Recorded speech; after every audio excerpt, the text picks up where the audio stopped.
Welcome to Talks Coin Network. We're diving into the future of Pi Network. Don't miss the exciting updates. Join us next time. B-Raking.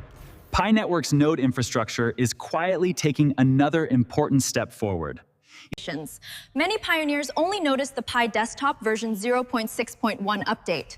However, according to the latest Pi network updates, Supporters believe Protocol V26 continues preparing the foundation for more advanced smart contracts and the next generation of Web3 applications as the ecosystem expands. the update also introduces technologies associated with stronger privacy infrastructure, including modern cryptographic components that make Another important objective is improving node performance and overall network stability as more applications, users, and transactions gradually join the ecosystem. Many node operators have already received Pi desktop version 0.6.1 through automatic updates, although the core team has not publicly released every technical detail. Instead of focusing on short-term publicity, supporters often point to Pi core team's long-term approach of continuously strengthening each. A blockchain designed to operate for decades requires more than market excitement.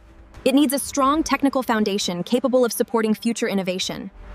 Protocol V26 may not immediately change market prices, but many supporters believe every infrastructure upgrade adds another building block toward Pi Network's long-term vision. Talks Coin Network provides cryptocurrency news, education, and market analysis for entertainment purposes only. This content is not financial, legal, or